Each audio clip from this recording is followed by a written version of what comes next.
ating mga puso ay handa na magpuri sa Kanya. Amen? And sana meron tayong thirst. Yung parang uhaw na uhaw at gutom na gutom ka na mahipo ng Panginoon ngayon. Nahawakan ka ng Kanyang presensya. Na matouch ka ngayon ng God.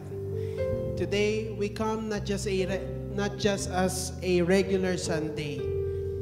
Tayo ay lumalapit sa Panginoon dahil sa ating kanaisan na magpuri sa Kanya. Amen? Hindi ito isang regular na Sunday lang na routine lang. Sige, sisimba ako kasi kailangan ko lang sumimba.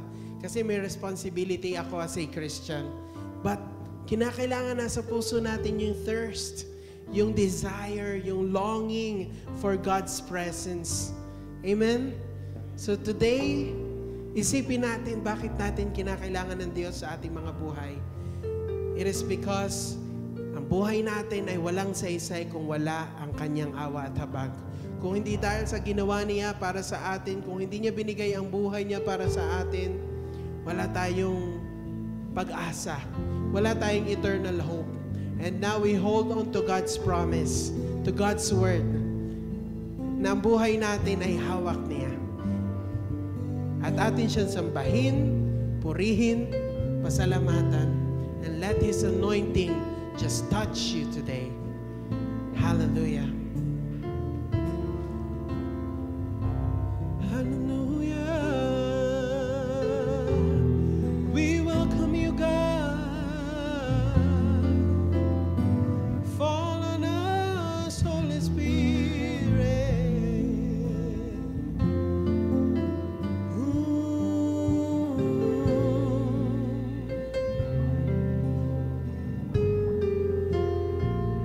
We welcome your presence, Holy Spirit. Hallelujah. Anointing, fall on me. Anointing, fall on me. Let the power of the Holy Ghost fall on me. Anointing,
Psalm 63 says, my soul thirsts for you. O God, you are my God. Earnestly I seek you. My soul thirsts for you. My flesh faints for you, as in a dry and weary land where there is no water. So I have looked upon you in the sanctuary, beholding your power and glory, because your steadfast love is better than life. My lips will praise you, so I will bless you as long as I live. In your name, I will lift up my hands. Hallelujah. Totoo po yun, Panginoon. Your love is better than life, O God. The Lord, as long as we have you in our lives, O God, as long as we are experiencing your love, your touching, your grace, and your mercy, O God, Lord, ang buhay namin ay sapat na, O God. Punong-puno kami ng ligaya, punong-puno kami ng peace whenever we know that you are walking alongside us, O God. Salamat, Panginoon, sa awa at habag. Salamat sa pag-ibig mo, Panginoon. Na Lord, hindi mo lang kami pinatawad sa aming mga kasalanan. Lord, sinamahan mo pa kami sa aming mga buhay, O God. Binigyan mo kami ng napakaraming pagpapala, O God. And Lord, right now we know that your Spirit is in this place, O God, stirring each and everyone's hearts, O God. Panginoon, kami, Panginoon, ay nagtitiwala. Kami, Panginoon, ay naglolong, O God, for your presence, O God. So today, O God, we come, O God, Lord, knowing, O God, na ang grace mo ay sapat. Your mercy is enough, O God, to give us new beginnings, O God. Lord, to give us new hope, O God, every day, O God. And we worship you. We surrender our lives.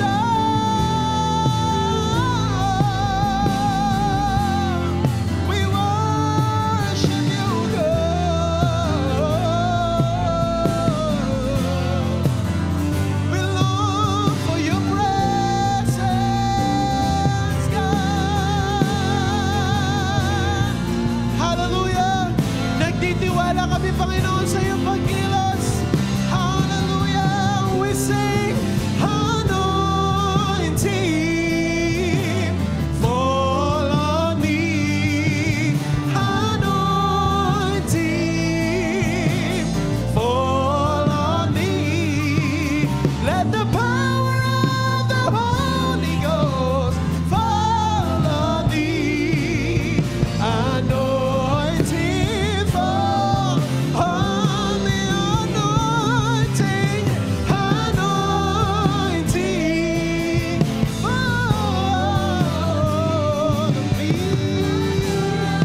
fall on me. Let the power of the Holy Ghost fall on me. Anointing, fall on me. Sing from your hearts. Anointing, we desire you, God. Lord, we are sincere, oh God. We are longing for your presence. We're longing for your touch. Hallelujah. Let the power of the Holy Ghost fall on me.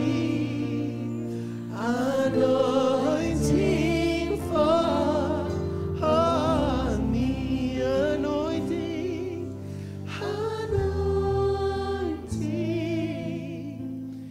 fall on me. Anointing,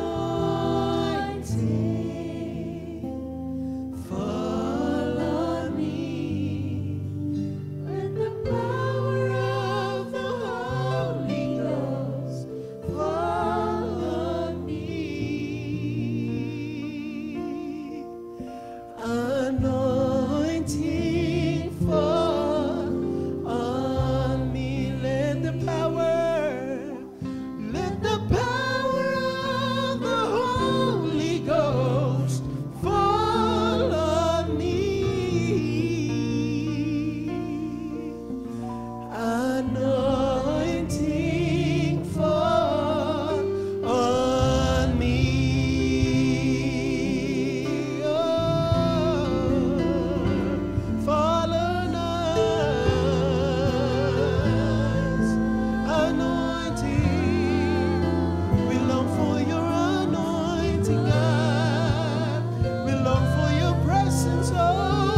kumilos ka sa aming mga buhay, O God. Lord, ang Sunday na ito, ang araw na ito, hindi lang basta-basta Sunday lang. Lord, kikilos ka, Panginoon, sa buhay namin, and we will experience your presence, your anointing, your touching, O God, today. Kaya, Panginoon, we are excited to worship you, at binabalik namin sa iyo ngayon pa lang ang lahat ng papuri, pagsamba at pagdakila. Ito po ang aming samot na langit sa pangalan ng iyong anak na si Jesus.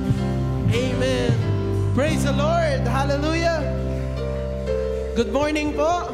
Sama-sama po tayong magpuri sa ating Diyos sa buhay. Pero bago po tayo magpatuloy na magpaka-dive sa pag-worship, batiin po muna natin ang ating mga kapatid. Let's go together. Hallelujah.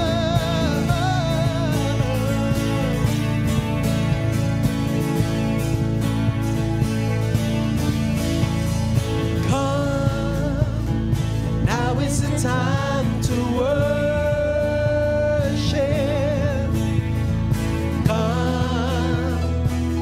It's the time to give your heart. Come, just as you are to worship. Come, just as you are before your God. Come, one day every tongue will confess you are God. One day every knee will bow. Still the greatest treasure remains for those who gladly choose you now. Come, now is the time to worship. Come, now is the time to give your heart. Oh, come, just as you are to worship. Come, just as you are before God. Come. One day every tongue will confess you are God. One day every knee will bow. Still the greatest treasure remains for those who gladly choose you now. One day every tongue will confess you are God. One day every knee will bow. Still the greatest treasure remains for those who gladly choose you now. One day every tongue will confess you are God. One day every knee will bow. Woo! Still the greatest treasure remains for those who gladly choose you now. Come,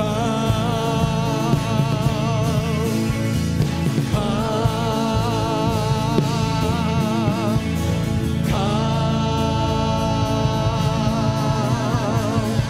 Hallelujah! Praise the Lord! Hallelujah! Palakpakan po natin ang ating Diyos sa buhay! Hallelujah! Praise the Lord! Ang Diyos natin na ipinunta sa dakong ito ay Diyos na hindi nagbabago. Amen? Kung sino siya sa mga nababasa natin sa Bible natin, kung paano siya nagpagaling, kung paano siya gumawa ng miracles, ganun pa rin ang Diyos na sinasamba natin sa lugar na ito. Hallelujah! Kaya pupurihin natin ang ating Diyos with all our might. Amen? With all our strength and with all our hearts, because He is our God. Hallelujah! Woo! Hallelujah! Hallelujah! We sing hallelujah!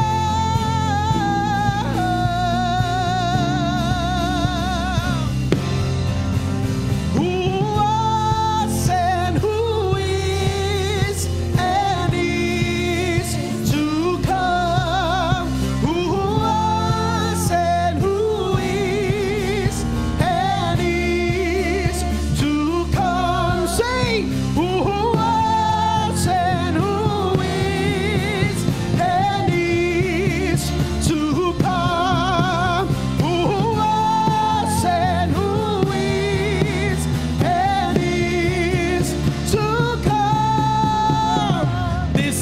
are the days of Elijah, woo, declaring the word of the Lord.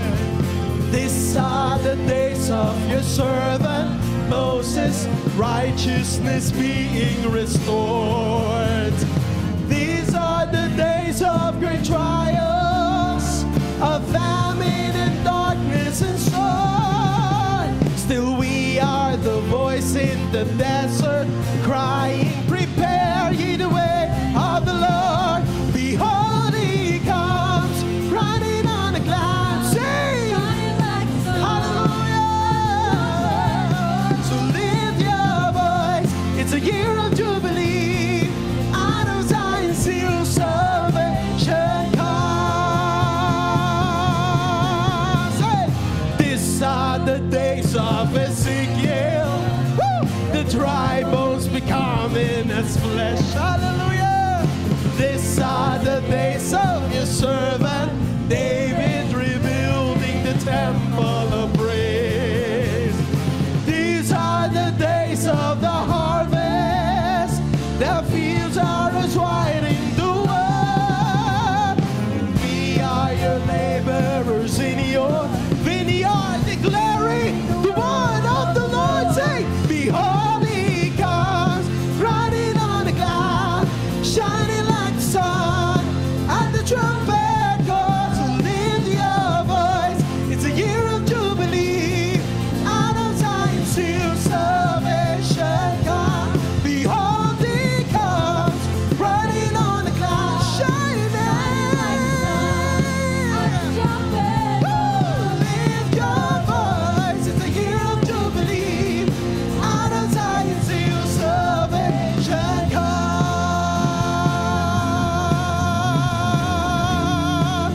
Hallelujah. We worship you, God. Lord, we worship you, O God.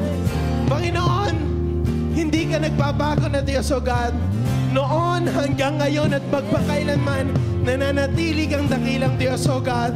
Kaya Lord, we hold on to your promises, O God.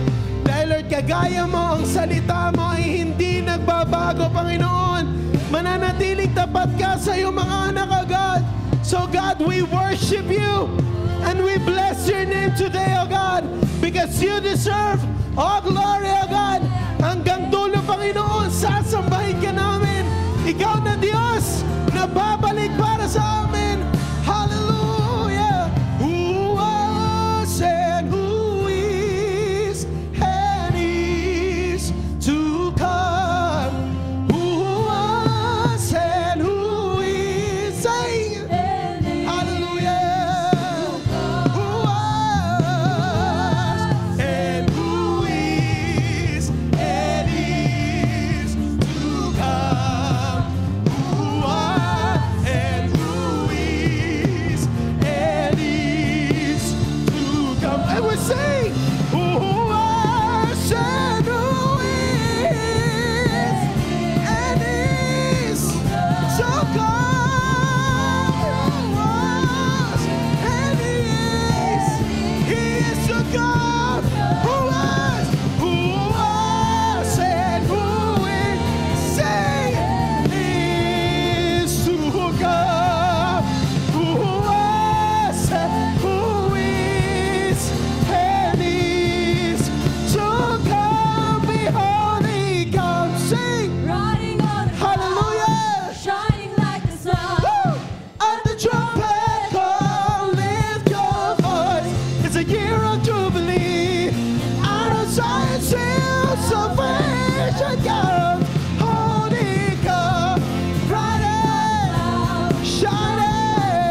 Hallelujah. Kami, Panginoon, ay nagagalak dahil alam namin na ang aming pagpupuri ay hindi mapapasawalang kabuluhan.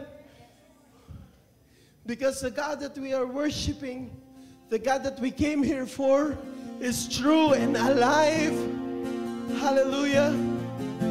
At Lord, alam namin na ang aming faith, O God, ang aming pananampalataya, Panginoon, ay buhay because of you, O God. It is your grace, O God. Whenever we remember, O God, what you've done on the cross for us, O God, Lord, alam namin, O God, na ang buhay namin ay secured in you, O God. No matter what is going on around us, O God, we know that our God is able, true God. At walang kahit anumang mga bagay, O God, ang hindi mo kayang gawin, O God. Kung nagawa mong mamatay sa krus para sa amin, O God, at i-overcome ang kamatayan, ano pang mga bagay ang hindi mo kayang gawin para sa amin, O God? So Lord, we hold on to your word. We hold on to the truth, O God, that you are mighty, you're powerful, you're gracious, and that you are love.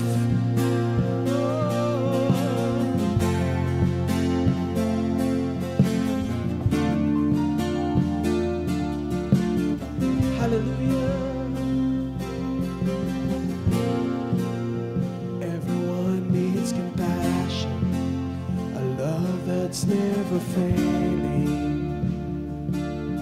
let mercy fall on me. Everyone needs forgiveness, the kindness of a Savior, the hope of nations.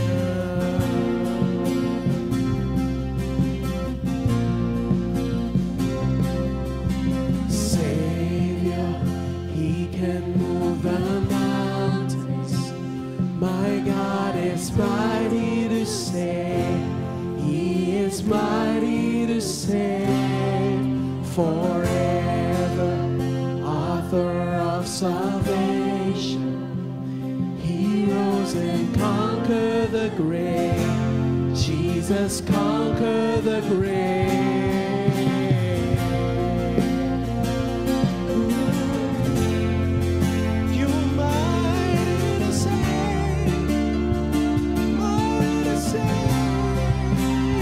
Take me, we sing. Take me as you are. All my fears are failure. Hallelujah.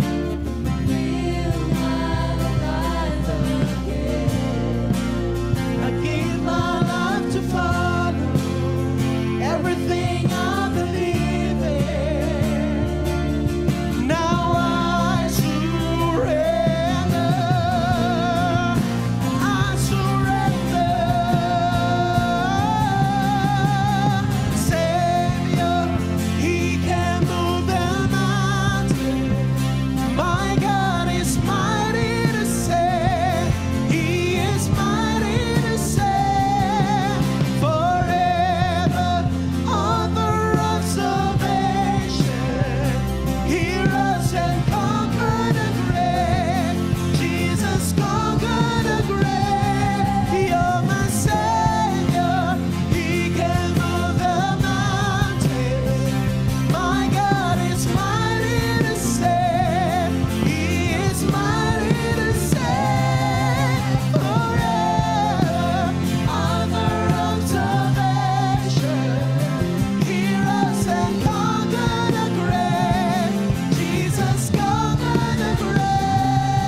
For the glory of the reason sing. Jesus, shine your light and let the whole world sing. We're singing for the glory of the risen King. Jesus, shine your light and let the whole world sing. We're singing for the glory of the risen King. Savior, He can move the mountains. My God is mighty. Yes, God, to save. You are He mighty. is mighty. You deserve our praise forever. Author of salvation, He rose and conquered the grave. Jesus conquered the grave. Savior, He can move the mountains. My God is mighty to save. He is mighty to save forever. Author of salvation, He rose and conquered the grave. Jesus conquered the grave. Savior, He can move the mountains. My God is mighty to save. He is mighty to save. Honor of salvation, He rose and conquered the grave. Jesus conquered the grave. Shine your light and let the whole world sing. We're singing for the glory of the risen King. Jesus, shine your light and let the whole world sing. We're singing for the glory of the risen King. We sing, Jesus, shine your light and let the whole world sing. We're singing for the glory of the risen King. Jesus, shine your light and let the whole world sing. We're singing for the glory of the risen King. Shine your light. Let the whole world Hallelujah. Shine your light, Jesus. Hallelujah. Shine your light, shine your light, shine your light. Let the whole world sing. We're singing for the glory of the risen King. This is Christ Charismatic Fellowship International Incorporated, Sunday Service Online. Here, we get to worship God and listen to His Word together online.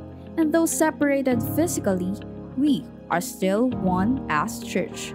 We are one in the body of Christ. So buckle up and get ready, because up next is the Word of God delivered to us by the CCFI SBB's Senior Pastor, Pastor Sharon D. Valentin. For more updates, please follow and like our Facebook page at facebook.com/ccfisbb. You may also subscribe to our YouTube channel and be part of our growing community online. Enjoy the service and God bless. Dalawa pong batang bagong graduate ng engineering course. Nakapasa kaagad sila. Tapos sabay silang nag-apply sa isang single position sa isang company. Pareho yung qualifications nila, pareho yung naabot nila, pareho yung pagpasa nila sa board. At para ma-determine nung company kung sino sa kanilang dalawa ang kanilang kukunin para i-hire, nagbigay ng test yung company. Nung matapos na po yung test, parehong lalaking ito, isa lang ang maling sagot. Kaya tinawag nung manager yung first applicant. Ang sabi nung manager dun sa first applicant, thank you sa interest mo. Pero, nag-decide ang company na tanggapin yung second applicant. Sabi ng first applicant, bakit? Ba't ganon? Ba't siya ang tatanggapin? Pareho kaming 29 questions ang nasagot ng tama, tapos pareho din yung number ng mali namin, tapos ako i-reject mo? Anong pinagbasihan ninyo? Sabi ng first applicant. Sabi ng manager, pinasi namin ang aming desisyon hindi doon sa correct answers, kundi doon sa question na hindi ninyo nasagot. Paano yung maling sagot would be better na pag-check sa isang company para matanggap ka kaysa doon sa mga tamang sagot? Sabi nung manager, simple lang. Yung kasama mong applicant, ang sagot niya sa question number 5, hindi ko po alam. Ikaw, ang sagot mo, hindi ko rin alam. Sa mga panahon ngayon, normal na lang ang mag-cheat. Diba? Lalong-lalo na sa company, sa school, ang dali-dali nang mag-cheat. Mga seating arrangement natin, di ba, mga kabataan, yung mga hand gestures natin, di ba? Ang dali-dali. Yung selection ng mga chapters, kung anong pag-aaralan ng kabarkada mo, tapos kung anong pag-aaralan nyo, para mas madali ang sumagot. Sa company, ang dali-dali din mag-cheat. Pag may iniuutos si boss, iba din yung uutusan natin, yung kakayanin natin. Normal na sa isang mundong katulad nito ang mag-cheat. Tingnan mo nga yung katabi mo. Cheater ba yan? Sana hindi, no? Today is Love Month. Last Friday, nagmahal yung mga flowers, naubos yung mga chocolates sa tindahan, puno yung mga restaurant.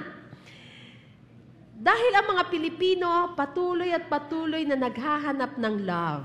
Yung merong mag-aalaga, yung bibigyang halaga, yung i-express nila, ipapakita at ipapadama sa lahat yung kanilang pag-ibig. Pero ang mga anak ng Panginoon, we have someone na mag-o-offer sa atin ng isang love like no other. At yan ay walang iba kundi ang ating Panginoong Jesucristo. Tayong lahat ay tumayo. Sabay-sabay nating basahin ng malakas ang Ephesians 2:4 hanggang 5. But God is so rich in mercy, and He loved us so much, that even though we were dead because of our sins, He gave us life when He raised Christ from the dead. It is only by God's grace that you have been saved. Si God lang ang makapagbibigay sa bawat isa sa atin ng isang klase ng pag-ibig na di kayang pantayan ni numan. A love like no other. Tayo manalangin. Dakila at makapangyarihan naming Panginoon, sa oras na ito, sa pag-aaral namin ng iyong banal na salita, dalangin po namin na patuloy kang mangusap sa bawat isa sa amin. Buksan niyo po ang aming mga puso at ang aming mga isipan at hayaan niyo po, Panginoon, na magrema ang iyong mga salita sa amin sa oras na ito. Sa pangalan ni Jesus, Amen and Amen. Dahil Love Month ngayon, usaping pag-ibig, nag-try po ako na maghanap ng hugot line. Katulad nito, ang nakita ko. Ang love, parang Coke. Minsan zero, minsan sakto. Pero pag ako ang nagmahal, sisiguraduhin kong ikaw mismo at walang kasalo. Sabi nga nila, yun daw story po ni Prophet Hosea. Itong isang love story that went wrong. Broken-hearted si Hosea. Kung nabasa niyo na po yung book of Hosea, dahil broken-hearted siya, ang nangyari, nahirapan siya, merong suffering, yung merong paghihirap, hindi niya matanggap. Ang prophecy po kasi ni Prophet Hosea ay isang panawagan from the heart of God. Sabi ng God sa Hosea 6:4, O Israel and Judah, what should I do with you? Asked the Lord. For your love vanishes like the morning mist and disappears like dew in the sunlight. Your love is like a morning mist. Isang morning mist.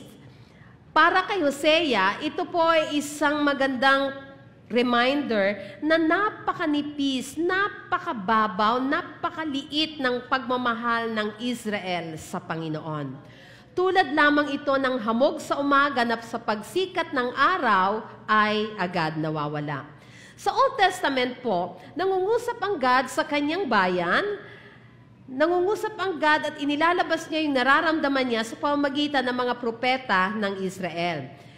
Kaya kay Prophet Hosea, dumating yung isang deep message, isang malalim na mensahe ng Panginoon, isang malinaw na pagpapakita ng nararamdaman ng God kung paano tinatanggap ng tao yung pagmamahal ng ating Panginoon, yung ini-offer na love ng God sa Israel.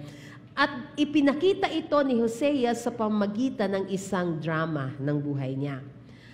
Ang prophecy po ni Hosea ay isang parable na ipinakita in real life ng nararamdaman na sakit ng Panginoon sa kanyang love relationship sa tao.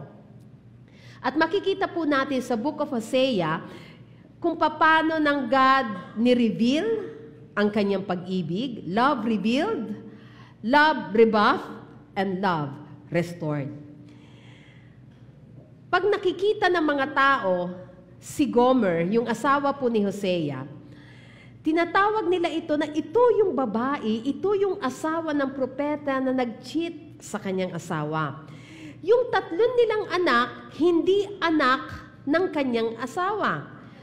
Anak niya ito sa iba't ibang lalaki. Tapos ibinenta ni Gomer yung sarili niya sa iba't ibang lalaki, kaya kilala siya sa buong town, hanggang sa si Gomer ay naging slave, naubos yung kanyang kayamanan, naubos yung kanyang ganda, nawala lahat ng ganda niya. At nung maging slave siya, ibinenta siya sa palengke ng mga slave at si Hosea ay dumating para bilhin siyang muli. Alam po ni Hosea na magiging painful yung relationship niya with Gomer sa simula pa lamang. Pero ang sabi kasi ng God, pakasalan niya si Gomer.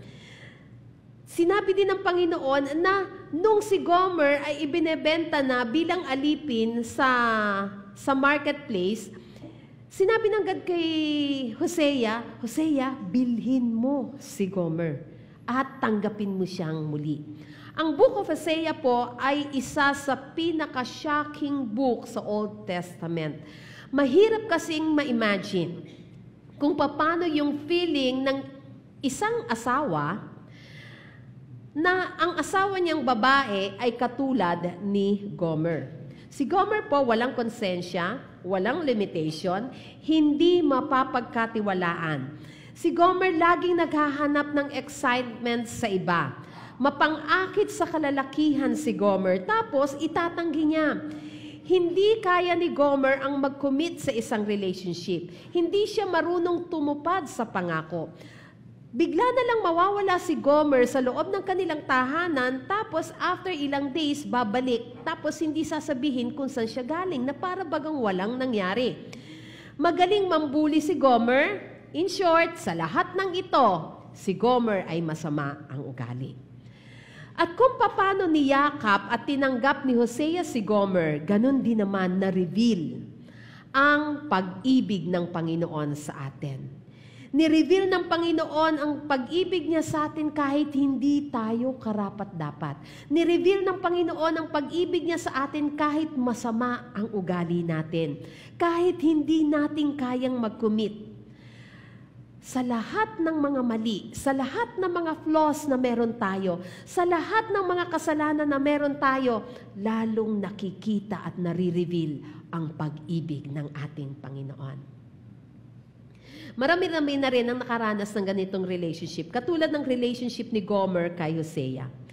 Kaya lang, si Hosea kasi, pumasok siya sa relasyon na ito with Gomer nang alam naman niya kung sino at kung ano ang ugali ni Gomer. Alam ni Hosea kung anong klaseng babae si Gomer. Pero dahil isang propeta siya na inutusan ng God na pakasalan si Gomer, ginawa niya ito ng maluwag sa kanyang kalooban, kahit alam niya na sasaktan lang siya ni Gomer.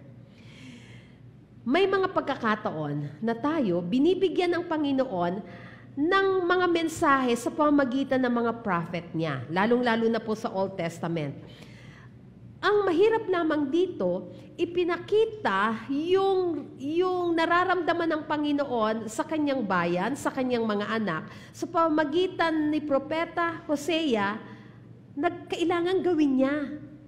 I-akto niya. Kasi yung ibang mga prophet, sasabihan lang ng Panginoon, katulad na Elias, tapos sasabihin ni Elias kung ano yung mensahe ng Panginoon. Madali yun eh. Magsasalita ka lang eh.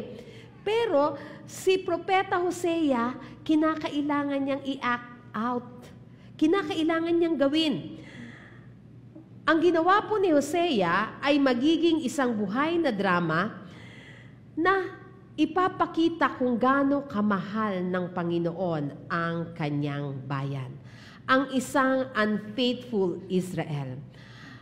Ipapakita ng drama ng buhay ni Hosea kung gaano nagmamahal ang Panginoon sa isang katulad natin. Alam mo ba, na mahal ka ng Panginoon kahit alam ng Panginoon na hindi mo siya kayang mahalin ng totoo. Alam mo ba, na nag-commit sa iyo, sa atin ang Panginoon, kahit alam ng Panginoon na hindi natin kayang mag-commit sa Kanya ng 100%. Naging faithful ang Panginoon sa atin kahit alam niya na hindi tayo faithful. Noong mga panahon na yon, pag nakikita ng mga tao si Gomer, isang babae na walang moral sense, isang babae na paglipas ng mga araw, lalong pasama ng pasama, lalong pabigat ng pabigat yung kasalanan, nakita ng Israel yung mensahe ng Panginoon, na sila din, yung bayan ng Panginoon, yung minahal ng Panginoon, pasama ng pasama sa paglipas ng mga panahon. Yung bayan ng Panginoon, hindi nagiging masunurin sa Panginoon at bumibigat ng bumibigat ang kasalanan. Yun yung relasyon nila sa Panginoon. Minahal ng Panginoon ang kanyang bayan, pero naging unfaithful sila sa Panginoon. Minahal ng Panginoon ang kanyang bayan, pero sino ang nilapitan ng bayang Israel? Ibang mga Diyos. Ang mensahe po ng Book of Hosea ay mensahe ng Panginoon sa atin. At makikita ito sa isang threefold message. Ang una ay ang unreasonable love of God. Ito po yung first message from the life of Hosea. Isang message ng gusto ng Panginoon na marinig natin at maramdaman natin. God's love is an unreasonable love. Kaya mo bang i-explain ang pag-ibig? Sabi ni Marianne Williamson, isang American author, spiritual teacher, and speaker, sabi niya, if love always made sense, it would not be love. It does not always respond to logic. Madalas, ang pag-ibig, beyond the scope of logic, beyond the scope of reasoning. Kaya nagiging unpredictable ang pag-ibig. Kaya ikaw na umiibig, minsan hindi mo rin maipaliwanag kung bakit ganun yung mga actions mo. Nagiging emotional ka. Mahirap ipaliwanag ang pag-ibig. Yung pong hiningi ng Panginoon na gawin ni Hosea para kay Gomer, it doesn't make sense. Hindi siya katanggap-tanggap. Mahirap siyang ipaliwanag. Pero, ganun din kasi yung pag-ibig ng Panginoon sa kanyang mga anak. Ganon din ang pag-ibig ng Panginoon sa church. It doesn't make sense. Parang pag inisip mo, talaga bang ganon? Hindi kayang ipaliwanag ng bawat isa sa atin. Kapag binasa po natin ang Book of Hosea, ang question po natin na dapat na sinasabi ay hindi kung bakit inutusan ng Panginoon si Hosea na mahalin at pakasalan ang isang makasalanan na katulad ni Gomer. Ang question dapat na magre-retain sa utak natin, bakit minahal ng God ang Israel? Bakit nga ba ikukumit ng God ang kanyang pag-ibig sa isang grupo ng mga tao na alam niya na hindi faithful sa kanya? It doesn't make sense. Kasi kung ang God magko-commit, dapat ang pipiliin niyang bayan, yung alam niya na faithful sa Kanya at magiging faithful sa Kanya. Dapat pipiliin ng God na mahalin ang isang tao na magiging grateful, magiging thankful sa pag-ibig niya, thankful sa mga blessings na tinatanggap nila. Dapat kung magbe-bless ang Panginoon, yung alam niya na magbabalik sa Kanya at i-offer muli sa Kanya yung mga blessing na ibinigay niya sa tao. Hindi ba dapat kung pipili ang God ng susunod sa Kanya, ang pipiliin ng Panginoon, yung magpapailalim sa God's will? Hindi ba dapat kung pipili ang Panginoon ng tao na pagkakatiwalaan niya ng lahat ng mga utos niya, yung alam niyang masunurin? According to our way of thinking, yung love ng Panginoon na to is so unreasonable. Kasi kung tayo, sinong iibigin mo? Yung alam mo na iibigin ka rin, right? Kung tayo, hahanap tayo ng isang tao na iibigin na alam mo na magiging faithful sa'yo. Kung alam mong hindi faithful, alam mo na yung ugali ng isang tao na to, bakit mo siya mamahalin? Pero hindi ganyan ang God. Sabi sa 2 Timothy 2:13, if we are unfaithful, He remains faithful, for He cannot deny who He is. Nang pumasok ang Panginoon sa isang covenant of love with us, ang covenant po na yan ay hindi nakadepende kung gaano tayo ka-faithful sa Kanya. Ang covenant na yan na pinasok ng Panginoon with us ay nakadepend on how faithful our God is. Minsan iniisip natin na mas mahal ng Panginoon si kapatid kasi mas banal sa akin yan kasi mas masunurin sa akin yan Pero ang totoo, God loves sinners. Ang totoo nga niya parang naghahabol palagi ang Panginoon sa atin. Naghahabol siya, katulad ng paghahabol ni Hosea kay Gomer, na kanyang asawa. Kahit nasasaktan ang Panginoon, hinahabol at minamahal pa rin niya tayo. Binitray natin ang Panginoon for the longest time. Sa napakaraming pagkakataon, ang tagal-tagal na tinalikuran natin ang Panginoon, may mga ginagawa tayo na nakakasakit sa ating Panginoon. Pero mahal na mahal pa rin tayo ng Panginoon. Ang daming pagkakataon, nangangako tayo sa Panginoon, Panginoon, bukas na lang ako magpe-pray. Pagdating ng kinabukasan, Lord, napagod na ako Hindi na ulit tayo nag-pray. Ang daming mga pagkakataon na nagiging slave tayo ng sin. Nagiging alipin tayo ng kasalanan. Pero, pag dumating yung pagkakataon na yon, muli tayong binibili ng ating Panginoon. Muli tayong ibinabalik ng Panginoon sa Kanyang mga kamay. Ang sabi nga ng Bible sa Romans 3:10-12, as the scriptures say, no one is righteous, not even one. No one is truly wise. No one is seeking God. All have turned away. All have become useless. No one does good, not a single one. Pero kahit ganon ang nangyari sa bawat isa sa atin, God did something completely irrational, completely unreasonable. Minahal Kanya. Siya ang gumawa ng paraan para makilala mo siya. Siya ang tumawag sa iyo. Siya ang nagpalapit ng sarili niya sa iyo. Yan ang unreasonable love of God. Sabi sa 1 Peter 1:18-19, for you know that God paid a ransom to save you from the empty life you inherited from your ancestors.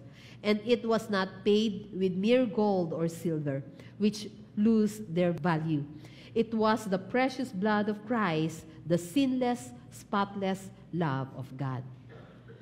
Binili ka ng Panginoon sa isang mahal na halaga. With His precious life, with His precious blood. Ang spotless Lamb of God na yan ang nagbigay ng buhay niya para sa iyo at para sa akin. Kaya nga sinasabi din po ng Bible sa 1 Corinthians 6:19-20, don't you realize that your body is the temple of the Holy Spirit who lives in you and was given to you by God? You do not belong to yourself. For God bought you with a high price, so you must honor God with your body. Ano nga ba ang dapat nating gawin ngayon? Honor God with all your life. Papurihan mo siya kasi ginawa na niya ang lahat. Minahal niya tayo ng mga pagkakataon na hindi tayo kamahal-mahal. Inayos niya yung buhay natin nung gulong-gulo ang buhay natin. Niyakap tayo ng ating Panginoon. So ano ang pwede natin gawin bilang kanyang church, bilang kanyang bayan? I-offer mo ang buong buhay mo sa Kanya. Let your body be the temple of the Holy Spirit. Nananahan na sa iyo ang Holy Spirit, yung buhay mo na yan, hindi na yan sa iyo kasi pinili ka na ng Panginoon ng isang mahal na pagbili. Sabi nga ni singer Stephen Curtis Chapman, in the gospel, we discover we are far worse off than we thought and far more loved than we ever dreamed. Clear ang Bible. Mas malala pa tayo kesa sa iniisip natin. Mas minahal tayo kesa sa kaya nating ipaliwanag. Yan ang pagmamahal ng Panginoon. At ikaw, na hindi karapat-dapat, ikaw ang pinagkalooban ng Panginoon ng kanyang buhay. Sabi ni Ian Pete Watson, there is a natural, logical kind of loving that loves lovely things and lovely people. That's logical. But there is another kind of loving that doesn't look for value in what it loves, but that creates value in what it loves. Ang Panginoon, pag nagmahal siya, hindi yung kamahal-mahal lang ang kanyang minamahal. Ang minamahal niya, yung mga hindi kamahal-mahal, hindi katanggap-tanggap, kaya sabi natin, hindi kayang ipaliwanag. Bakit nagmamahal ang Panginoon ng isang katulad natin? Ito yung kind of loving na meron ang Panginoon. Hindi naghahanap for value in what it loves, but creates value in what it loves. Dahil minahal ka ng Panginoon, kaya ikaw ay may value sa kanyang harapan. Kaya nagkakaroon tayo ng value. Kasi hindi dahil sa karapat-dapat tayo, kundi dahil pinapaging karapat-dapat tayo ng ating Panginoon. Pagpapatuloy ni Ian P. Watson, sabi niya sa kanyang story, katulad ito ng story ng aking anak na 3-year-old na babae. Siya yung youngest child ko. Nung 3 years old siya, nakatanggap siya ng isang ragdoll. Yung ragdoll na yon, mahal na mahal niya. Hindi niya talaga ihiwalay. Kahit tulog siya, yakap-yakap niya yan, kumakain siya, nagpupunta siya sa school, lahat ng yan. Kahit saan siya makarating, dala-dala niya yung ragdoll. Meron siyang mas mamahalin na toy, pero hindi yun yung pinaglalaroan niya. Ang lagi niyang hawak at mahal na mahal, yung ragdoll. Siyempre, ragdoll, paglipas ng mga araw, paglipas ng mga oras, paglipas ng mga buwan, nagmukha na talagang basahan yung ragdoll. Unti-unti siyang naging madumi. Sabi nga ni Ian Watson, sabi niya, mas mukha pa siyang basahan and less than a doll. As months pass, lalong naging mas marumi yung doll na yon. Kapag nilinis mo yung doll, mas lalong nagiging marumi. Kasi pag sinabon mo nga naman, hindi matatanggal yung mga mantsa, kundi yung tubig na hindi matutuyo, lalong nagmamantsa. Sabi niya, pag hindi mo naman nilinis, lalo din siyang dudumi. At ang sensible thing to do, sabi ni Ian, ay ang itapon na lang yung ragdoll. Pero, kung mahal mo si Rosemary, hindi mo gagawin yon. Kasi, kung mahal mo si Rosemary, mamahalin mo rin yung ragdoll niya. Part yun ng package.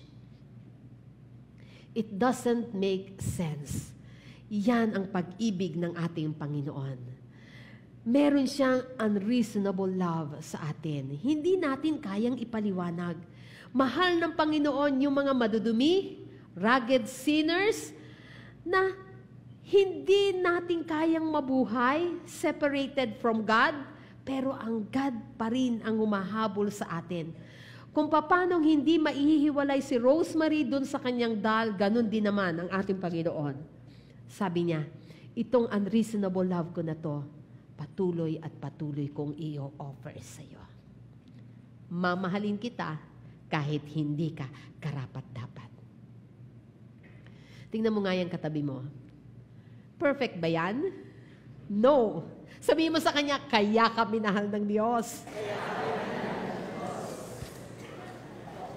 Yung second message na makikita po natin sa buhay ni Hosea, tinuturo sa atin na God's love is a tough love. Ang pag-ibig ng Panginoon sa atin is an unyielding kind of love. Yung hindi basta-basta mawawala, kahit nasasaktan na ang Panginoon, mahal ka pa rin niya. Si Hosea, never niya na-minimize yung minaliit, yung mga maling nagawa ni Gomer sa kanya. Kasi nararamdaman niya yung pain. Hindi niya yun parang itinago. Hindi niya yun parang ikinover. Alam ni Hosea na sinayang ni Gomer yung love na ino-offer niya sa asawa niya. Tayo madalas nating talikuran ang pag-ibig ng ating Panginoon. Ang pag-ibig ng Panginoon, kadalasan, re-rebuff. Tinatalikuran natin. Sinasaktan natin ang ating Panginoon, binebetray natin ang ating Diyos. Madalas, may mga ginagawa tayo na alam naman natin na nasasaktan ng Panginoon, pero kahit alam natin yon, tinutuloy pa rin natin yung mga maling ginagawa natin. Si Hosea, nararamdaman niya yung sakit kapag merong ginagawang mali si Gomer. Nabebetray yung love niya.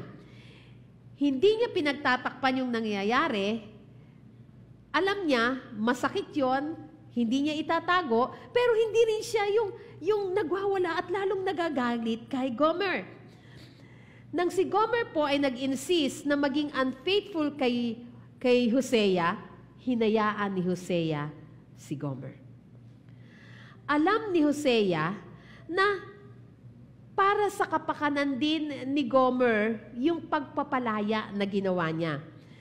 Kasi kung hahayaan ni Hosea yung gusto ni Gomer na umalis ng tahanan nila, masasaktan siya, pero matututo si Gomer. Kaya hindi ipinilit ni Hosea yung love na meron siya. Hindi niya sinakal si Gomer. Alam ni Hosea ang mangyayari kay Gomer pag nagkataon na umalis siya doon sa loob ng kanilang tahanan. Ayaw na sa kanya ni Gomer. Hindi niya pinigilan si Gomer na umalis. Pero, nung umalis si Gomer, isang bagay ang sigurado ni Hosea. Mamumuhay mag-isa si Gomer. Mamumuhay siya kung anong gusto niyang gawin. Hindi kasi nakita ni Gomer kung ano yung mangyayari sa kanya apart from Hosea. Hindi niya nakita na aabusuhin lang siya. Gagamitin lang siya ng ibang tao. Na tatawagin lang siya sa iba't ibang pangalan. Yung mga akala niyang magmamahal sa kanya sa loob ng kanyang tahanan, si Gomer, pagtatawanan lang siya, gagamitin lang siya ng mga tao, parurusahan lang siya, sasaktan lang siya. Hindi siya ititreat katulad ng pag-treat ni Hosea sa kanya. Ang daming mga bagay na pwedeng protektahan siya ni Hosea, pero kasi umalis siya doon sa loob ng tahanan, matututo siya ng tamang way in the hard way. Masasaktan siya at makikita niya yung consequences ng mga mali niyang ginagawa. Sabi sa Hosea 8:7, "They have planted the wind and will harvest the whirlwind. The stalks of grain wither and produce nothing to eat. And even if there is any grain, foreigners will eat it." Dahil na-rebuff ang pag-ibig ng Panginoon sa atin, ang second chapter po ng Hosea, dinidescribe ng Panginoon kung ano ang gagawin niya para sa mga unfaithful people. Sabi doon, 6-7 ng chapter 2, For this reason, I will fence her in with thorn bushes. I will block her path with a wall to make her lose her way. When she runs after her lovers, she won't be able to catch them. She will search for them but not find them. But then she will think, I might as well return to my husband, for I was better off with him than I am now. Tulad po ni Gomer, maraming mga pagkakataon na natututo tayo the hard way. Na yung way ng Panginoon dapat, yun yung best way eh. Pero ayaw kasi natin eh. Ayaw natin doon sa mga sinasabi ng Panginoon sa atin. Ayaw natin sinusunod natin siya. Ayaw nating nagpapailalim tayo sa paghawak ng Panginoon sa atin. So natututo tayo sa mahirap na paraan. Nasasayang yung buhay natin, nasasayang yung pag-ibig natin, nasasayang yung time, yung treasure natin, yung napakaraming bagay na blessing na dapat ay mapapasa atin. Tapos kapag magulo na ang lahat, kapag nasasaktan na tayo, nagigipit na, kapag umiiyak na, nadadaya na, naaabuso na, anong sinasabi natin sa Panginoon? Babalik ako sa Panginoon. Parang si Gomer din lang, babalik ako sa Panginoon kasi mas maganda yung buhay ko nun eh. Merong kapayapaan eh. Mas maayos yung buhay ko nun eh. Saka tayo bumabalik sa Panginoon kapag nasasaktan na tayo. Ang daming mga tao, kino-quote din yung quote na sinabi ni William Ernest Henley sa kanyang tula na Invictus. Sabi doon, out of the night that covers me, black as the pit from pole to pole, I thank whatever gods may be. For my unconquerable soul, it matters not how straight the gate, how charged with punishment the scroll, I am the master of my fate. I am the captain of my soul. Maganda sana, dahil sikat yung tula na ito, meron lang pong isang problema. Hindi ito tama. Mali, dahil hindi tayo yung master of our own fate. Hindi tayo yung captain of our soul. Merong someone who claims na siya ang tamang captain of our soul. Siya yung master ng ating fate. At yung love niya para sa iyo at para sa akin is unyielding. Kapag na-fail po natin na ma-recognize na ang ating Panginoon ang master ng mundo na ito, na siya yung creator ng mundo na ito, na siya yung master ng ating fate, ng ating hinaharap, magiging worse dahil nagre-rebelde tayo against our true captain of our soul. At hindi mapapabuti ang buhay natin. Dahil hahayaan ng Panginoon eh. Kapag ikaw, kapatid, na nasa kamay ng Panginoon, gugustuhin mong tumalon at tumakas sa kanyang mga kamay, hindi ng Panginoon kailanman ipipilit ang kanyang pag-ibig sa iyo. Hahayaan niya tayo. At pag nangyari yon, hindi natin magugustuhan ang mangyayari sa atin. Dahil tayo rin ang mahihirapan. Kung aalis tayo sa kamay ng God, gagawin natin ang gusto natin, masasaktan ng God, pero hahayaan ka niya. Bakit? Para matuto tayo. But His love will remain. His love is unyielding. Mananatili yan. Ganyan kahigpit at kalalim ang pagmamahal ng Panginoon sa bawat isa sa atin. At ang third message ng Book of Hosea, ibinibigay sa atin at sinasabi sa atin that God's love is unconditional. Tayo ng mga tao, madalas nag-give up tayo sa ibang mga tao. Pag napupuno na tayo, huyo ka na sa akin. Di ba ganon? Kapag galit na tayo, yung naisahan na tayo ng maraming beses, mabilis tayong magsawa. Pero iba ang Panginoon eh. Ang Panginoon, sabi sa chapter 3, kahit tinalikuran siya ng Israel for so many times, God's love was restored. Ang kasalanan ni Gomer, ito yung pinakamahirap, napakasakit para sa kanya. Dahil nagpasasa siya sa kagustuhan niya, binenta na lang siya nung mga akala niya na tao na magmamahal sa kanya sa napakababang halaga. Wala na kasing ganda nung panahon na yon si Gomer. Baka nga si Gomer nung mga panahon na yon, kaya siya binibenta na sa market kasi may sakit na siya, pinagsawaan na siya. Ang ginawa ni Hosea ay hindi kapani-paniwala. Bakit? Binili ni Hosea si Gomer sa super babang halaga. Nang umalis si Gomer sa bahay nila, marami yung humahanga sa kagandahan ni Gomer. Ang ibig sabihin po ng Gomer ay perfect. Perfect in beauty. Kaya ibig sabihin talagang kahanga-hanga, kaakit-akit si Gomer. Ngunit ngayon, nung makita na siya ni Hosea doon sa marketplace, binebenta na siya, wala na yung kagandahan niya. Hindi na nga niya makilala yung asawa niya. Nasira na dahil sa masamang pamumuhay. Wala nang may gusto kay Gomer maliban sa isang tao. Sino yon? Yung asawa niya na tinalikuran niya, na si Hosea.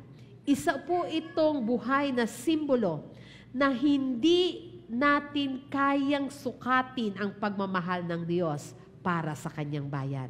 Ang sabi sa Hosea 3:1, "Then the Lord said to me, Go and love your wife again, even though she commits adultery with another lover.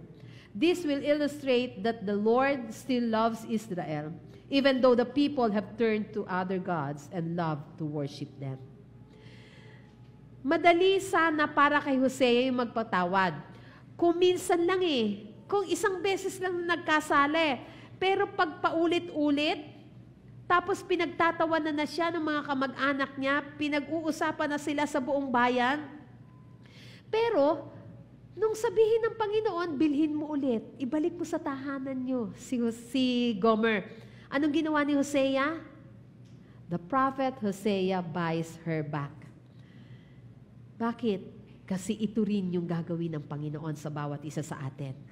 God's love is unconditional. Kaya nga, nung isulat ni David sa Psalm 139:7, ang sabi niya, I can never escape from your spirit. I can never get away from your presence.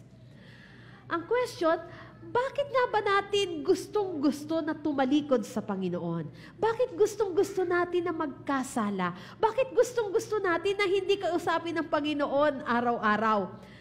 Bakit tayo tumatakas sa Panginoon? Ang sagot, dahil iyan tayo ng mga tao. Nature ng tao to run away from God. At ang nature naman ng Panginoon ay ang habulin tayo. Kahit na napaka-worst na ng ginagawa natin. Pero kapatid, kahit anong bilis nating tumakbo papalayo sa Panginoon, we can never outrun the love of God. Kahit anong nagawa natin, kahit sino tayo kahapon, kahit ano ang sinabi natin, ang gusto ng Panginoon, yakapin niya tayo. Hindi tayo itatapon ng Panginoon na katulad lamang ng isang basura. Ang gusto ng Panginoon, maramdaman natin yung kanyang unconditional love sa atin. Nakikita natin ang sarili natin ngayon, pero si God, ang tinitingnan niya, hindi yung kusino ka kung gaano yung kasalanan at kabigat ng nagawa mo para sa Kanya. Hindi yung nagawa mong sakit para sa Panginoon. Nakikita tayo ng Panginoon kung sino tayo kapag kasama natin siya. Pag nakaharap tayo sa salamin, nakikita natin yung tayo na matigas ang ulo, yung tayo na wala ng pag-asa, yung tayo na hindi kayang sumunod, yung tayo na makasalanan. Pero sa God, ang love ng Panginoon is unconditional, na kaya niya tayo mahalin kahit sa napakarami nating flaws. Na kahit ilang beses tayong madapa at saktan natin ng Panginoon, ang sabi ni Apostle Paul sa Romans 2:4, "Don't you see how wonderfully kind, tolerant, and patient God is with you? Does this mean nothing to you? Can't you see that His kindness is intended to turn you from your sin?" Ganyan kumilos ang unconditional love ng ating Panginoon. Yung kindness ng Panginoon will lead us to come back home. Yung pagmamahal at pag-ibig ng Panginoon sa atin, ito yung magiging daan para muli tayong bumalik sa Kanya, para magsisi tayo, para umuwi tayo. Kasi alam natin na merong naghihintay sa atin with open arms. Sabi ng Bible sa Titus 3:4-7, "But when God our Savior revealed His kindness and love, He saved us, not because of the righteous things we had done, but because of His mercy. He washed away our sins, giving us a new birth and new life through the Holy Spirit. He generously poured out the Spirit upon us through Jesus Christ our Savior. Because of His grace, He made us right in His sight and gave us confidence that we will inherit eternal life." Kapatid, ang pag-ibig ng ating Panginoon is an unreasonable kind of love. Kahit hindi tayo karapat-dapat, minahal niya tayo. It is an unyielding kind of love na kahit ilang beses tayong madapa, ilang beses natin siya saktan, yakapin pa rin tayo ng ating Panginoon. Hindi niya tayo sasakalin, pero maghihintay siya sa ating pagbabalik. At ang pag-ibig niya is an unconditional kind of love na kaya niya tayong tanggapin kahit sino pa man tayo. Tayong lahat ay tumayo. Marami pong pagkakataon na hindi tayo nagiging tapat sa ating Heavenly Father, sa ating Heavenly Lover. Maaaring nalalayo tayo ng landas sa Panginoon. Pwede rin na nafe-feel natin na madalas nakakahiya nang bumalik sa Panginoon. Ilang beses na kasi tayong nadadapa. Paulit-ulit na lang kasi. O baka naman minsan iniisip natin na huli na ang lahat. Hindi na tayo tatanggapin ng Panginoon. Sobra ng laki yung pagkakamali natin. Wala nang kapatawaran na naghihintay. Alam mo ba, kapatid, that His love is a love like no other. Na ang tanging pwede mo lang gawin ngayon is to decide na tumayo sa pagkakadapa na meron ka. Lumapit sa Kanya at sabihin sa Kanyang, Panginoon, gusto kong bumalik. Kapag ginawa mo ito, matutuklasan mo na bukas ang arms ng Panginoon para tangkapan ka. Yan ang isang klase ng pag-ibig like no other.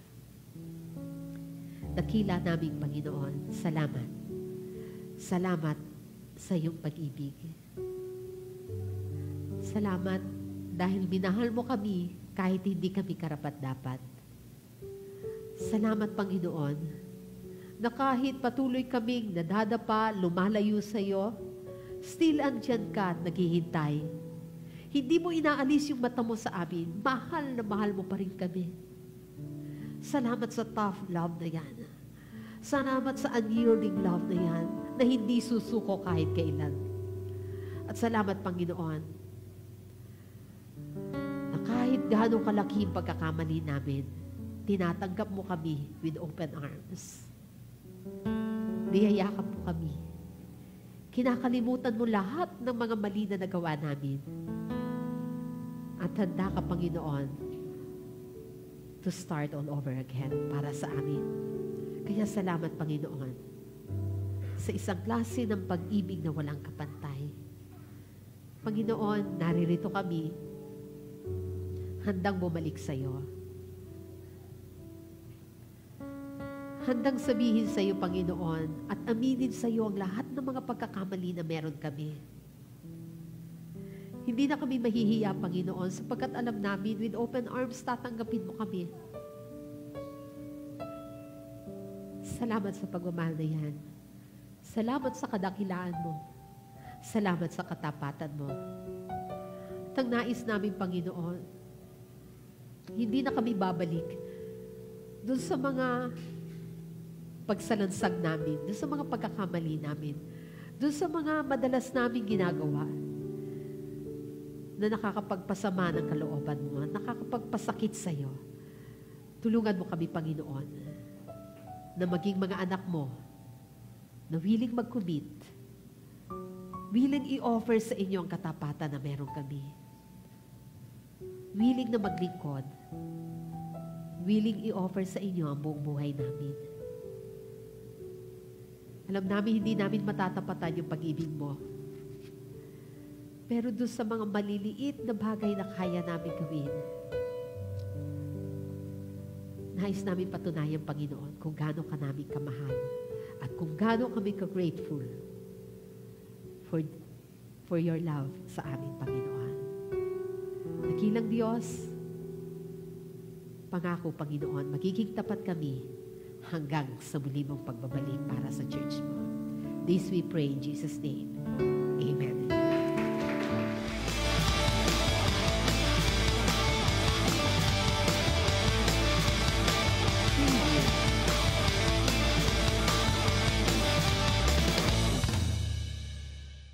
Purihin po ang Panginoon. Napakaganda po ng kanyang mensahe sa bawat isa po sa atin. Amen po. So, tunay na ang Diyos ay yung kanyang pag-ibig, unreasonable talaga yun.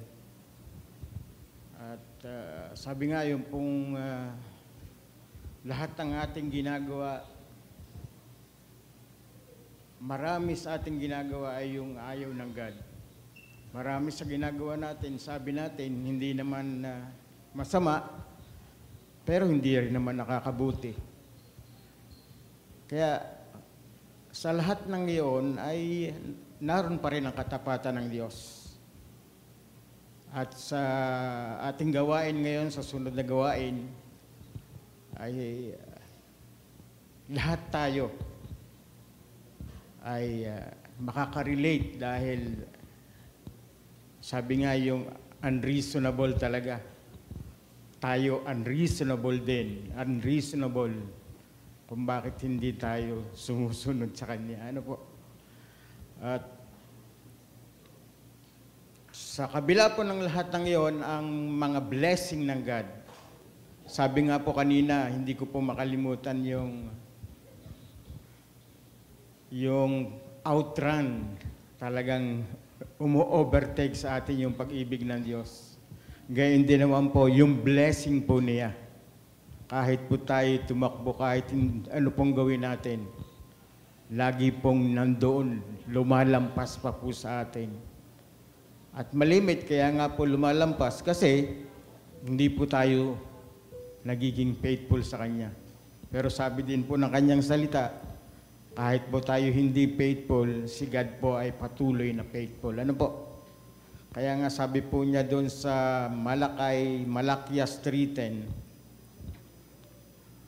sabi po, pero ngayon, hinahamon ko kayo na subukin ninyo ako, ang Panginoong makapangyarihan.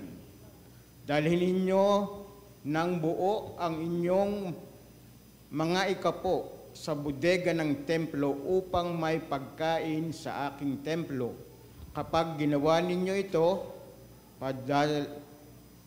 padadalhan ko kayo ng ulan at ibubuhos ko ang sobra-sobrang pagpapala. Grabe na po.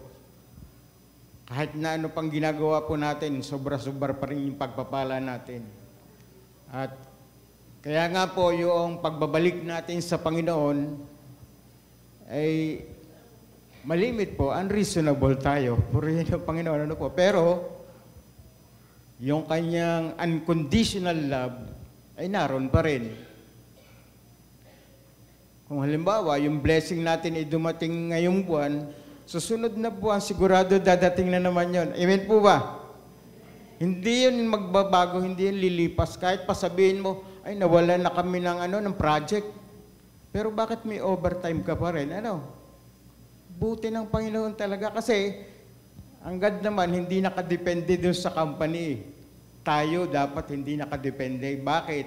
Kasi ang God ang may-ari ng lahat. Ngayon po. Kaya nga sabi doon, ay ibalik natin ang para sa Panginoon dahil sabi nga niya, subukin. Amen po. Amen po.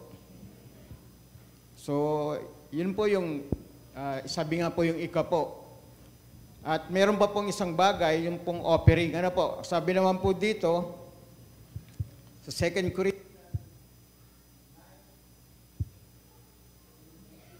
6 hanggang 8, sabi doon, tandaan ninyo, ang naghahasik ng kaunti ay umaani ng kaunti, at ang naghahasik ng marami ay umaani ng marami.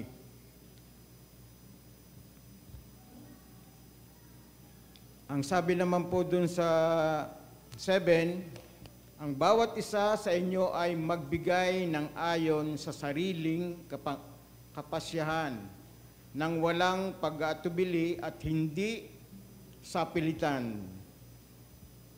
Dahil mahal ng Diyos ang mga nagbibigay ng may kagalakan. At magagawa ng Diyos na ibigay sa inyo ang higit pa sa inyong mga pangangailangan para sa lahat ng panahon ay maging sapat kayo sa lahat ng bagay at lagi ninyong matulungan ang iba. Hallelujah. So yung pala talaga ang main purpose, kaya marami tayong blessing, kaya lumalampas mo sobra, ano po. Kasi para hindi po natin ikip. Kasi sabi nga po, lagi ko rin naalala na dito sa lupa may naninirang tanga. Kaya ang sabi, lagi tayong mag-impok yung mga bagay na panglangit. Kasi yung pong panlangit, eternal po yun. So kaya tayo po nandito, tayo po yung mga anak ng Diyos, para po tayo po igamitin na malaman ng iba na yung kanyang pagmamahal ay sobra-sobra, kaya yung ating blessing ay sobra-sobra para ito po yung maitulong po natin dun sa iba na kulang.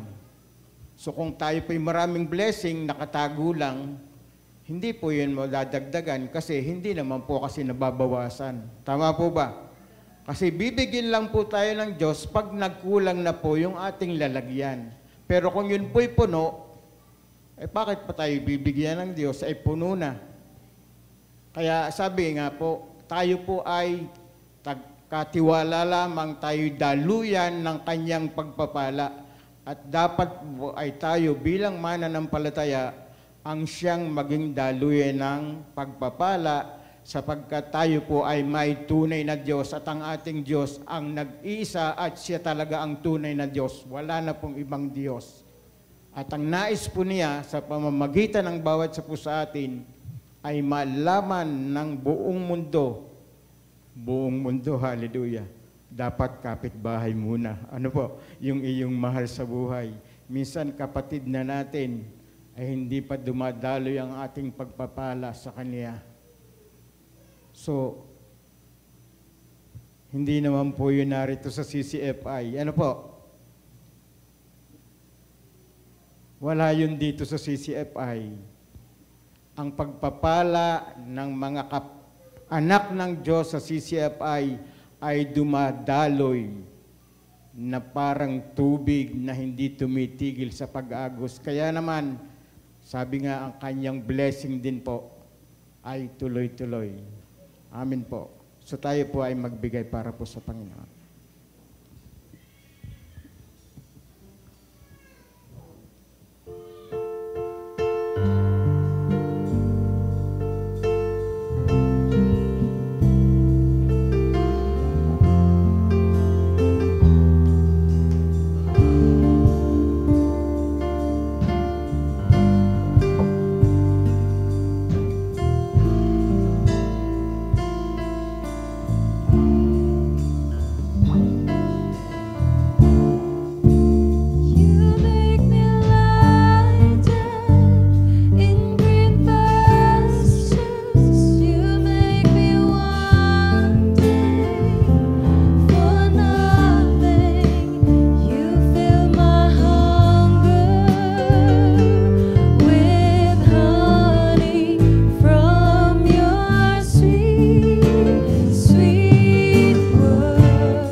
po'y manalangin.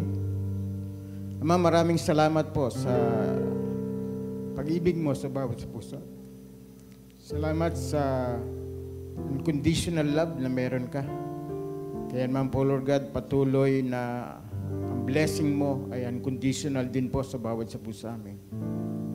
Hindi mo po tinitingnan kami ng iba-iba, kundi hindi ka nga po nagtatangi sapagkat ang pag-ibig mo sa bawat sa puso amin ay pare-pareho.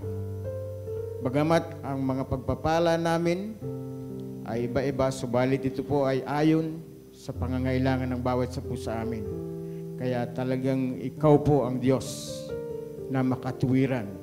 Salamat sa mga pagpapalang ito na nalikom sa araw na ito. Ikaw nga po ang patuloy na pinagmulan ng lahat ng ito at kami lamang po ay nagbabalik na kung saan ito'y galing din po sa iyo.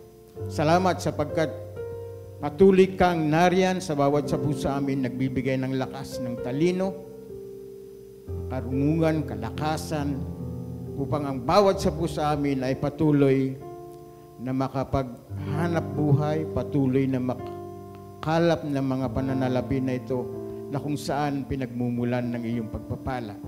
Gayun din po naman ang bawat company na pinagtrabahuan ng ayong mga kapatid, anuman po yung pinagmumulan, negosyo, lahat po, Lord God, ay dinadalangin namin sa iyo na patuloy mo pong palaguin upang ito po yung maging daluyan ng iyong masaganang pagpapala. Salamat po sa buhay ng bawat sa puso amin na patuloy na naroon ang naisin na maisagawa yung kalooban na sumunod sa iyo. Salamat din po sapagkat ito'y bigay mo sa bawat sa puso amin. Wala po kaming bahagi dito, kundi ikaw lahat ang pinagmulan nito. Ang gagawin lang po namin ay gaganapin po namin ang ipinagkatiwala mo sa amin na kung ano yung ipinapagawa mo. Kaya Lord God, yung mga pananalapi na ito, maabot po nito, yung mga taong wala pa pong pagkakilala sa iyong dakilang pangalan, at ang mga naghahawak po nito, salamat sa karunungan at katalinuhan upang mapamahalaan ito nang naroon ang katapatan sa iyong dakilang pangalan. Tunay, napakabuti mong Diyos. Kulang po ang aming mga pananalita, subalit tanggapin mo nga po ang aming mataas na puri, pagsambat, pagdakila sa pangalan po ng aming Panginoong Hesus. Amen. Hallelujah. Ngayon naman po, tawagin natin ang mga may kaarawan ng February at ganun din ang mga may wedding anniversary. Ngayong buwan po, tayo po ay mananalangin sa Panginoon for continuous blessing and para patuloy ang ating paglago sa ating pananampalataya. February po.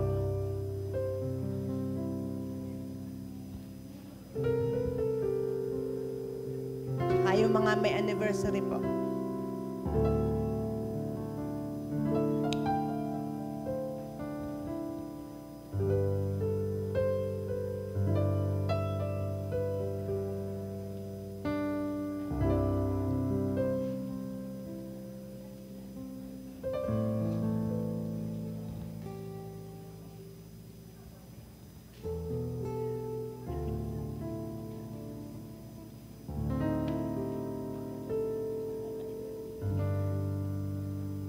Itatanong natin sa kanila, lalong binilin. Sabi, wag na daw itanong, lalong binilin, lalong itatanong. Tatanong po natin, areta mo, aray pakinggan ninyo. Tingnan nyo ha, aray pakinggan ninyo. Kailan ang birthday, Ineng? Ngayon po.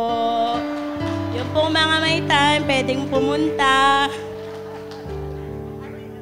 Ngayon po. Magagandang babae ang mga February eh. Sayang, hindi pa ako napasalayo. February 4 po. February 5. 14. February 10, anniversary. Yung isang araw po. 40. Anniversary po, February 6. 20 po. 23 po. 26. May gwapo tayong February. Sige, tayo po ay magpe-pray na sa Lord. Sige po, tayo sama-sama po natin ipag-pray ang mga kapatid natin. Hallelujah. Napakabuti mo, Panginoon. Tunay na karapat-dapat na ikaw ay purihin namin dahil wala kang kapantay, wala kang katulad sa iyong kadakilaan, O Diyos. Lalong-lalo na, Panginoon, ngayon sa mga kapatid namin na binigyan mo ng buhay sila, Panginoon, at patuloy na iniingatan, patuloy na pinagpapala. Alam namin, Panginoon, all things work together for good for those who love God, O Lord. Panginoon, ang sila'y dinala mo dito, alam namin, meron kang layunin, ipaabot mo sa kanilang kaalaman, Panginoon, ano ang nais mo na gawin po nila, ano ang patuloy na gusto mong maging ministry nila, at ano ang layunin mo, Panginoon, sa isa't isa upang maipadama ang pag-ibig sa bawat kapatiran na naririto, Panginoon. Lord, gamitin mo silang daluyan ng pagpapala upang maging kalakasan ng bawat kapatid na makakatabi nila sa church na ito o kahit makakasalamuha sa church na ito. Ganon din sa kanilang lugar, sa tahanan nila, sa trabaho nila, Panginoon. Saan man sila ninyo dalhin, Panginoon, ay maging channel of blessing sila, Panginoon. Lalo na sa ikalalaganap ng iyong gospel, O God. Lalo na para maipahayag nila kung gaano kabuti at kadakila ang pag-ibig mo. Hindi lamang sa kanila, kundi sa bawat kaluluwa na pwede nilang maakay, Panginoon, palapit sa iyo. Lord God, hinihiling namin, nagpapasalamat kami muna pala sa iyong mga pagpapalang inilaan sa kanila for the whole year. Salamat, Lord, sa lahat ng blessing, sa lahat ng pagpapagaling, pag sila'y nagkakasakit, sa lahat ng mga tugon mo sa kanilang mga panalangin, sa lahat ng pag-iingat mo, O Diyos, sa kanila. At ngayon naman, Panginoon, ay muli hinihiling namin na patuloy na pagpalain mo sila, pagkalooban ng lahat ng pangangailangan nila. At Panginoon, palaguin mo sila spiritually, O God. I-bless mo sila physically, O Lord, para magamit mo sila mightily sa church na ito, O God. Pagpalaan mo sila mightily, Panginoon, spiritually, O God. At patuloy na palaguin sila, Panginoon. At Lord God, patuloy na umaasa kami na ang kalakasan ng pangangatawan, katalinuhan, karunungan, ay pagkakaloob po ninyo sa kanila upang mapapurihan ng iyong banal na pangalan, Panginoon, upang mahayag ka sa buhay nila, Panginoon, upang ikaw ay mabigyan nila ng karangalan, Panginoon. Hallelujah. Idinadalangin din naman namin, Panginoon, ng mga may anniversary ngayong February na ngayon ay kasama namin dito, O God. Patuloy na pagpalain mo ang kanilang marriage, O God. Patuloy na ikaw maging sentro ng kanilang pagsasama, Panginoon. Patuloy na i-bless mo sila, O God, maging mabuti silang mag-asawa at mga magulang sa kanilang mga anak upang makapag-raise ng isang mga mabubuting mga anak, Panginoon, at isang mabuting family, mabuting Kristiyanong family, Panginoon. At Lord God, patuloy na itataas nila ang iyong pangalan sa kanilang buhay. Patuloy na tatanggapin nila ang masaganang pagpapalang inaasam ng kanilang mga puso at sila ay maghahayag ng iyong kadakilaan sa bawat araw ng kanilang buhay. Maraming salamat, Panginoon. Ito po ang dalangin namin. In Jesus' name, Amen. Hallelujah. Grabe ang love ng Lord, no? Amen? Sabihin nyo nga, grabe ang love mo, Lord. Grabe ang love, Lord. Yan, kaya ma-challenge tayo. Kung tayo ay nag-e-aim na mamuhay na kagaya ni Jesus Christ, magmahal din tayo na kagaya ni Jesus Christ. Amen? Kung paano nagmahal sa atin ang Lord, ipakita natin sa labas sa church na ito kung paano tayo magmahal. Hallelujah. And now, papurihan natin ang ating Diyos sa buhay. Hindi siya nagbabago, hindi siya nagkukulang, hindi nagmamaliw. Hallelujah!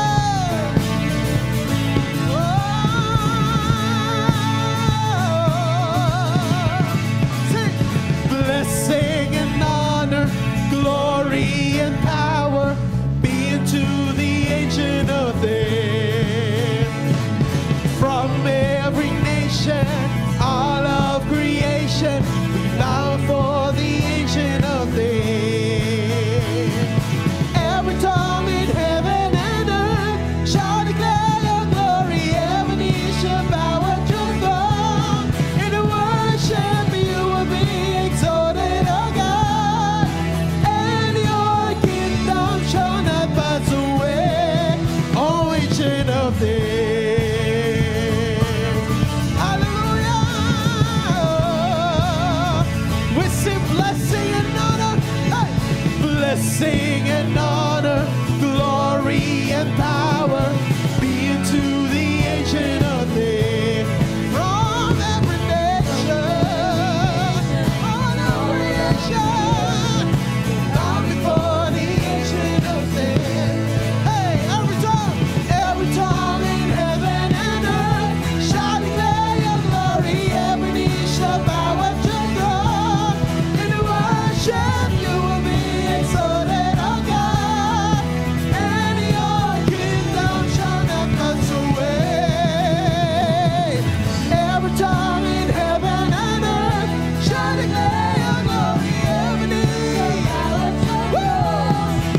just want near to the ancient of your kingdom.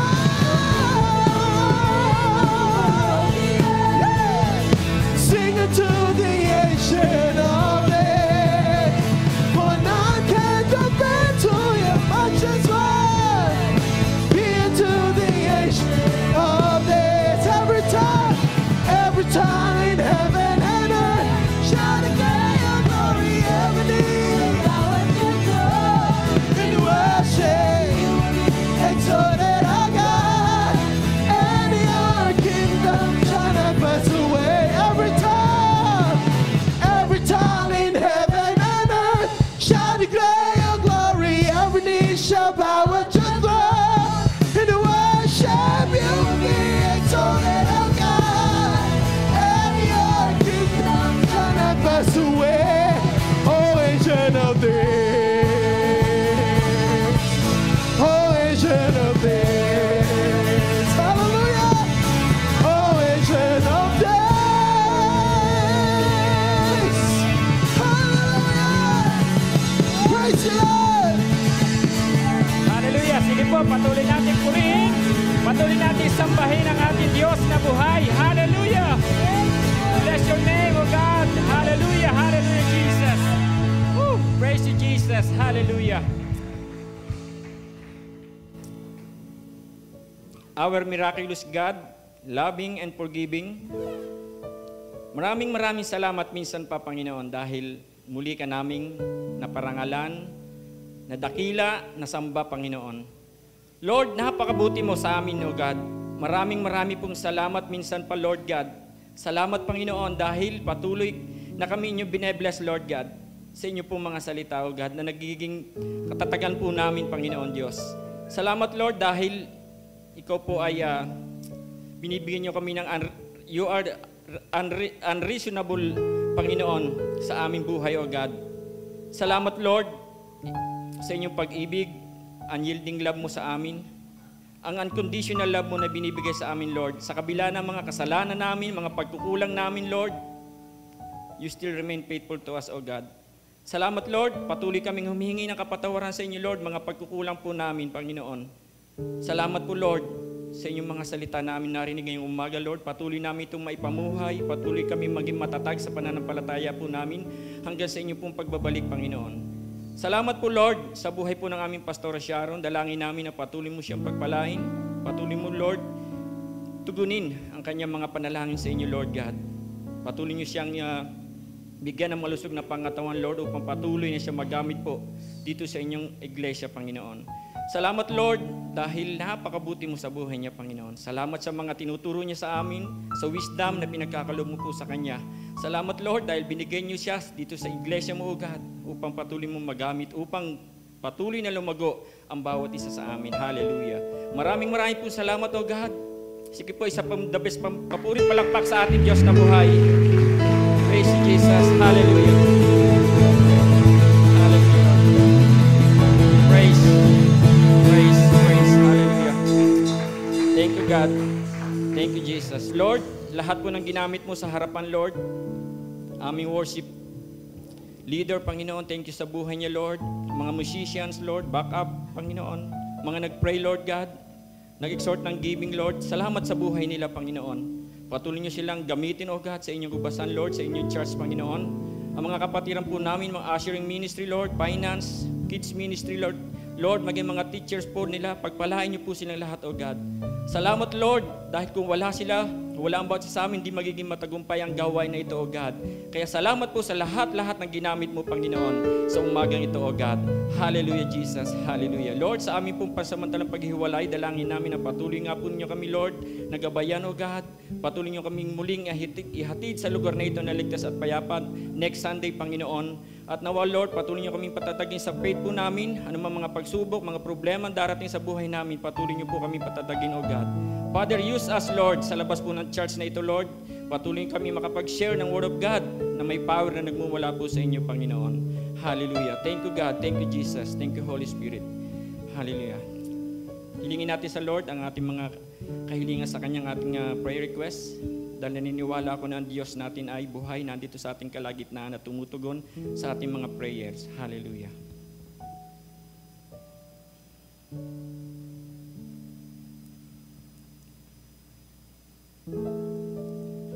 Taas po natin ang ating mga kamay sa ating Panginoon. Hallelujah. Praise Jesus. Hallelujah. Hallelujah.